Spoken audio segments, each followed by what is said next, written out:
Yo, Jazz, we ready to go? Let's get it. I want you to say it with me on the count of 3. 1, 2, 3. Life of List. Let's go. Don't let this moment past you. Grab you a pen in the pad. Life is moving too fast. Slow down, live you a life of list. Don't let this moment past you. Grab you a pen in the pad. Life is moving too fast. Slow down, live you a life of list. Yo, Derek Sire here with another episode of My Life of List. For those of you that don't skip the intro, I don't even know if you can skip the intro on podcasts, but in my mind, like I want people when they hear it to go like, Life of List. So I'm going to give you the opportunity to do that with me right now if you didn't do it in the intro. So I'm going to start over. Yo, Derek Sire here with another episode of Life of List. Hopefully you pumped your fist while you said it and everything, because you are officially a part of the My Life of List family. So if you're just now joining the family, just now swinging through this podcast at episode 19, for some strange reason, you like jumped to 19 because it's your favorite number and this is your first episode. We follow the book on here. My Life of List is an actual book. You can go to lifeoflist.com, grab the book, go to Amazon, wherever it is. I want to make sure that not only you're part of the family, but that you can have a reference for the podcast as well. Can't go another moment without shouting out Possibilities is hosting this thing, Paradigm Shift powering it, and DJ Jazz and Santiago on the ones and twos behind the mirror, making the magic happen. Thank you all so much, everybody, for coming together to make this podcast happen. I'm humbled. It's an honor and a privilege to be the voice going forward. Without further ado, you know I can't jump in without going back. I want people to start saying that too. You know I can't jump in without going back. The title of this one, number 18, is called Bootyquakes. That's right, Bootyquakes. Now listen, I'm the 80s baby. I'm an 80s baby. And I gotta, we come from a long line of rump shaking music. I just, like, boom, boom, boom, boom, boom, boom, boom, boom. I mean, there's so many types of music. Will Smith, make it clap. Was that Busta Rhymes? I think they both had one. But I'm just saying Bootyquakes, but that's not what we're talking about today. We're actually talking about passing gas, compliments of my kids. And so I'm going to give you this list of 10 things that my kids, I asked them, I said, tell me 10 different ways. We're just in the car. Keep in mind, they're young. They're probably about 8, 9, 10 at this point. And I'm like, give me 10 ways that we could talk about passing gas. And their creative minds just opened up. Now, listen, there's some moms out there that may be cringing. Maybe there's some dads. I don't know. Normally, there's one or the other that tends to take this route. In my family, my wife is not the one. I'm the one that's obviously going to bring up passing gas and firing and all this stuff. She's the one that's going to be like, ooh, can we find a different word? Like toot. Can we find a, that's kind of her. But I'm like, open the floodgates, let it fly, right? So I'm talking to my kids, and these are the 10 things that they told me when we talked about passing gas. You all are going to love this list. I absolutely, listen, in fact, I want you to inbox me, message me if there's some show notes down there. Like, I want you to leave it. Whatever it is, I want you to tell me which one is your best one. Okay, here we go. Remember, it's a list of 10. Number 1, poot. So that's classic. Poot is a classic term. I'm sure everybody uses it. I don't know. To me, I bet poot is, like they say it, the English word poot in different languages. I feel like poot is universal. Somebody pass gas, you poot it. Poot. That's number 1. Number 2, these are going to get interesting. A booty burp. They call it a booty burp. That's absolutely amazing to me. Like when you think about burping out of your mouth, they're like, but it's like burping out of your bottom. We call it a booty burp. Number 3, they called it dookie dust. Oh, I love kids so much. Oh, they will just like whatever's in their mind. They just like, if you give them the permission and the space, which we'll talk about, they'll just say it out. Number 3 was dookie dust. Oh, number 4 was a Bootyquakes. Bootyquakes. They're like, Dad, sometimes when you pass gas, it sounds like your bottom is slapping together like it's a booty quake. I was like, yes, I absolutely understand. Like I got the analogy as soon as you said it, right? You didn't have to explain it, but you did, and I appreciate that. Number 5, farting. classic. That's up there. Number one is probably going to be fart. Number two is probably going to be poot, right? In the classic references to passing gas. Number 5 was farting. Number 6, gasitosis, which is great, right? Because now they're in this age where they're in science and they're learning about osmosis and photosynthesis and how things are transformed. And so they took what was in class and they brought it to the passing gas conversation. Gasitosis. Man, they mama smart. Number 7, booty clap. That's what made me think of make it clap. They called it a booty clap because they were like, Dad, it's like, okay, never mind. Number 8, crop dusting. Yep, classic. That's a crop dusting. If you ever, for those of you that are not familiar with crop dusting, it's when you get up and you walk by people or a group or a room and you just let the gas pass as you're walking through. This is a reference to a plane coming over crops, like in a field, and they kind of let the spray stuff, right? It's called crop dusting. You can also use it for passing gas. Number 9, they call it a butt whistle. These kids are brilliant. Brilliant. They're so smart. Butt whistle. And then number 10, a Canadian hello. I'm not even sure what that means. What's a Canadian hello? Can you imagine everybody in Canada walking around, lifting up one leg, going, poof, poof, hello, poof, like they just, a Canadian hello. I don't know. My kids are brilliant. They're absolutely wonderful. Hopefully you enjoyed that. Number 1, poot. Number 2, booty burp. You're like, Derek, what are we talking about today? We're talking about life of list. Let me get there. Number 3, dookie dust. Number 4, bootyquakes. Number 5, farting. 6, gasitosis. 7, booty clap. 8, crop dusting. 9, butt whistle. 10, Canadian hello. These kids are so smart. Now, this is what I've learned from working with the youth, working with kids, working with students. It's these 4 things, right?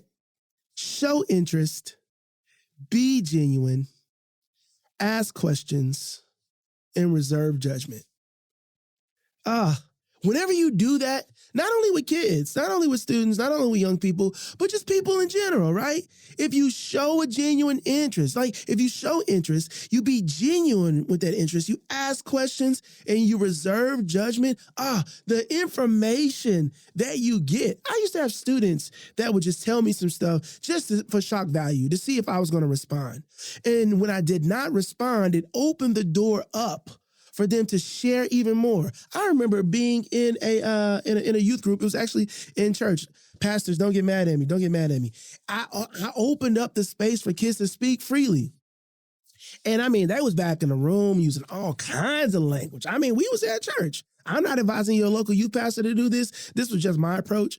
But they were so frustrated and so angry. But if you can get past the language, if you can get past the offense of being an adult and then being a children and speaking that way, and if you can get past that and hear what they really were trying to say, they were frustrated.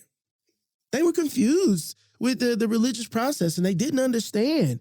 And they were just using the language that they had in order to express that. And I'm telling you, if we can connect with people at this level to where we can get past our pomp and circumstance and our prestige, and this is how people talk and behave, if we can get past that and see what people are really talking about, then we can get to the root, the issue of the problem. Not only do we get to the root and the issue of the problem, but we get the most sincere version of the person that we're connecting with. Once my kids, look at the list. I'm going to go back to the list. Once my kids said poot, and I didn't cringe, and I didn't respond like, oh, you said poot. Oh my God, can we find a different way? Once they said poot, because I'm writing them down, I'm capturing them as they're saying them. As I'm saying it, the list got more creative. After they said poot, and farting, after they got through that, they opened up.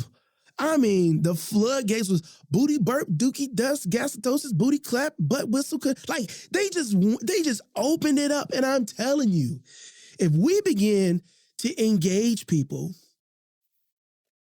we begin to operate out of genuine interest, we ask questions, and we don't react or respond out of this this gall of like, oh, like how dare, if we don't do that, then we get who people are.